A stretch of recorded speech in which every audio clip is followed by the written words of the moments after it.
Hey guys, welcome back to another video. I said in my last video that I was going to do this one, so here I am doing it. I just want to show you quick that Rise University came to my school today and we got a lanyard, and I don't think I can get it any closer to the mic. So today's video, I'm going to be talking about my book recommendations. I was thinking about going and buying like maybe one or two books that was recommended to me, but I didn't, so I'm sorry. But first we'll start off with the series. The first series I have to go with is Percy Jackson. Percy Jackson was the first series I started reading when I was in high school. It took me a while to read it, but that was because I had a lot of issues. It's fine. It was a really good series. I loved it very much. My favorite character was probably Percy. But it basically talks about Greek mythology, and the main character and a few of the other characters have a godly parent who is from Greek mythology, and they go on a lot of adventures, or quests as they call it in the book, and you just read about it. And right at the end, in the last book, there's a battle that's like taking place in New York. It's called the Battle of Manhattan, if I'm correct, and it's been a while since I read the series, I'm sorry. And it's basically this whole build up from the first bad guy being the one who keeps on going after them throughout the 5 books. So it's kind of like the Harry Potter thing, where it's like the same guy over and over again. But it was a really good book series. I recommend reading that if you want to like read something that's gonna educate you on a type of mythology. This one's Greek, so Greek mythology. And yeah, the second book series that I will recommend is The Fifth Wave. Some of you might know that there is a movie called The Fifth Wave, but it's actually a book series, and there's 2 more books called The Infinite Sea and The Last Star. And in these books, the first book takes on the perspective of Cassie, her brother Sammy, Evan, and Zombie, aka Ben Parrish. So it talks about their journey. What happens is that the world's pretty much ending because aliens have come and taken over Earth. Sorry, my dog's on the floor, so he's here he comes. Come! Here he comes! He'll come when he wants to. So it's basically when the world's about to end and aliens take over and everything like that. And there are 5 waves. The very first wave is called Lights Out. The second wave is Surf's Up. Third wave is Pestilence, and the 4th wave is Silencer. And the 1st wave is where the humans basically go and kill each other.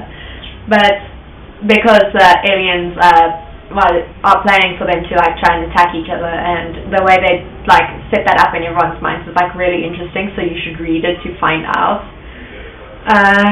And from the Infinite Sea and the last book, then Marika, aka Ringer, she's part of the perspective. Okay, so there's that book series. Are you coming or not, Chocolate? Shame. Come sit! Come sit! Okay, next book series, Divergent.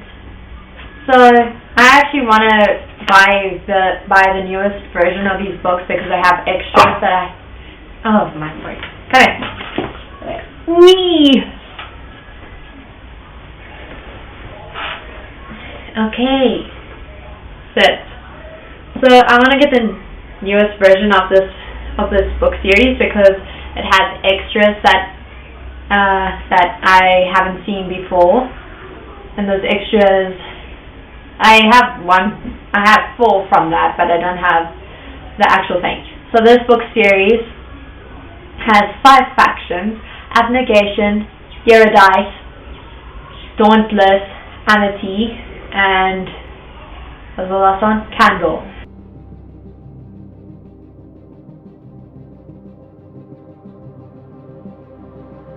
and those are like kind of like different things that people value most. So they go and they decide to split this town up into those 5 things, and there's a ceremony day where they get to choose, where the 16-year-olds get to choose which faction they want to go to or stay in. And the main character's name is Beatrice Pryor, aka Tris. Well, she goes by Tris, so Tris Pryor. And it talks about how she moves from abnegation to dauntless, and it talks about her journey there. The last book in the technical sense of the word series is Allegiant, and it's so sad. The ending is so sad. I cried, but I'm not going to tell you in case you want to read it. And it does have a prequel called Fall, because that's one of the characters from the books. Next, I have to recommend Harry Potter, because Harry Potter, even though I only read it in grade 9, I read it in 5 months. I thought it was an excellent book series because the writing is just so excellent, and it really makes you want to learn about the magical world, the wizarding world they call it. And I feel like a lot of you know what Harry Potter is about, so I'm not really going to go into it because it's also a famous movie series. But I have to say, every time you read a movie, at least read the book series before or after you read it, because I feel like, the book series is always the best. The second last book series I have to recommend is the Maze Runner series. I didn't think I was going to enjoy this book a lot, I'll be honest, because my Afrikaans teacher in grade 10 was like, nah, the movies are better, but I was actually really surprised at how interesting the books were.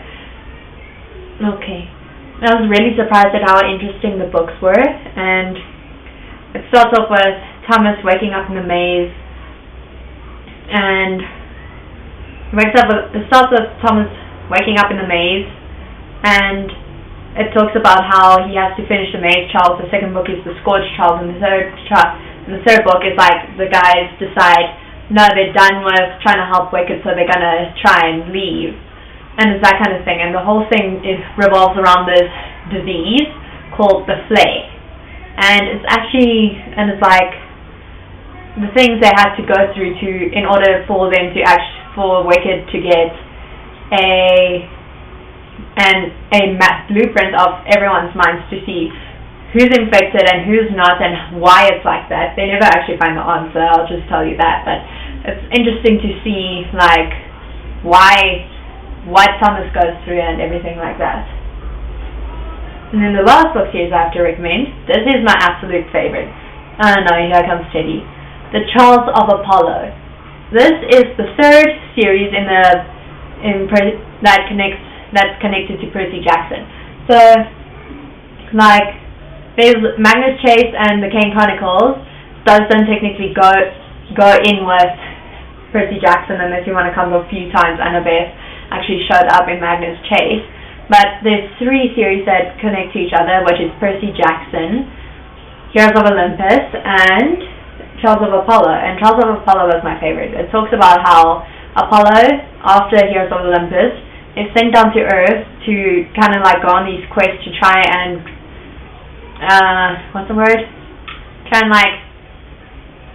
can't remember. It's like make himself better in a way for Zeus, so that he won't have to be punished anymore by him. And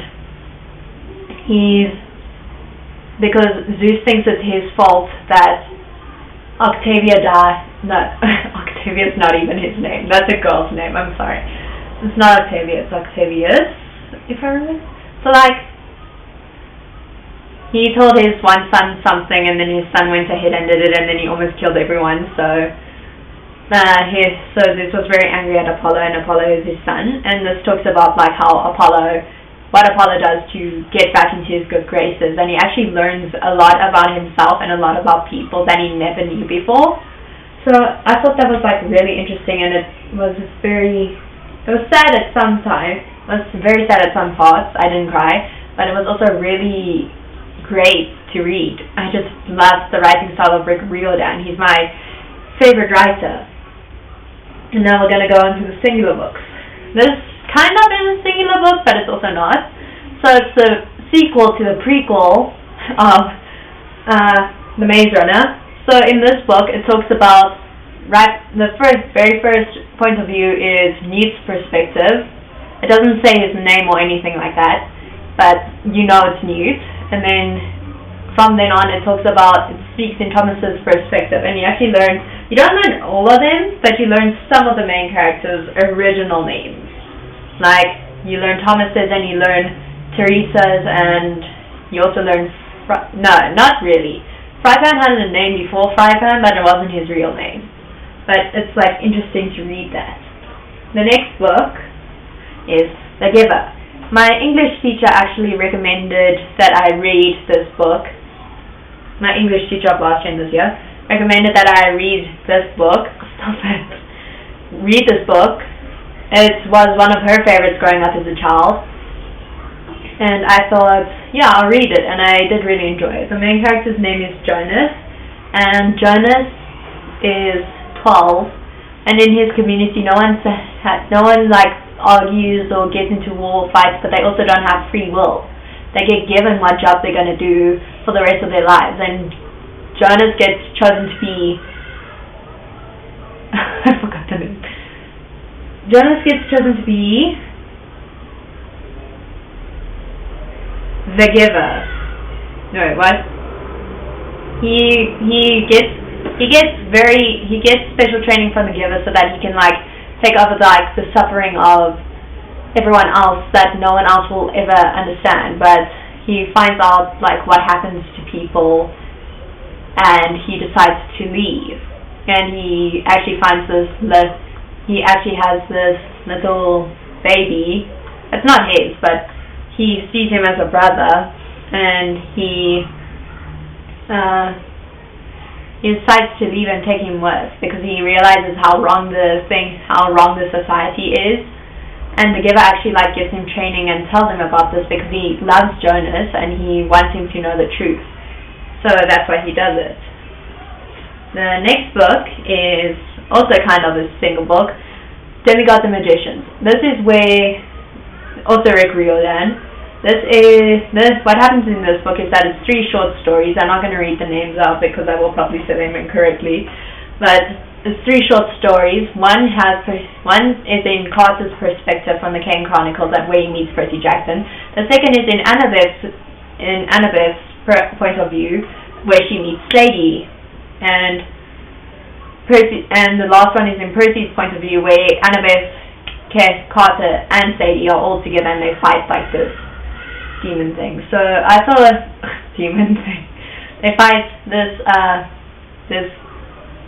evil guy who stole the crown of something I cannot pronounce, and I do not want to say it in case I offend anyone or I make myself look like an idiot.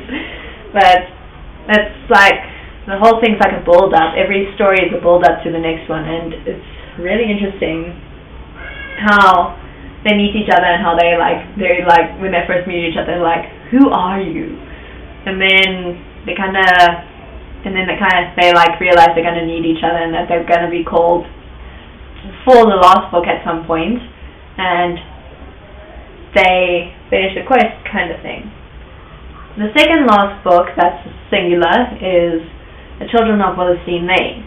My history teacher of grade 11, I first met her when I was in grade 8, and what happened was that I was walking around. I was very antisocial. So I was walking around reading books the entire time, and she came up to me one day and she's like, yeah, take this book. It's one of the books that the grade 9s are reading, but I'm sure you'll like it anyway. In this book, it's a story about World War II. What happened, it's a true story. There's a girl named Lisa Dura who is the middle child, and she has to stop going to piano lessons because Hitler's commanded that there's no interaction with any other people with Jews. So she and her parents find out that they get a chance to send one of their daughters to go to England. So they decide to send her because they believe she's the best choice. So they send her, and it talks about how she's working in this factory and how she's living in this hostel for Jewish children called what was it? It's on Willesden Lane. That's why it's called the Children of Willesden Lane. So it talks about how she talks about her music passion as well, and in one of the scenes I'll say she actually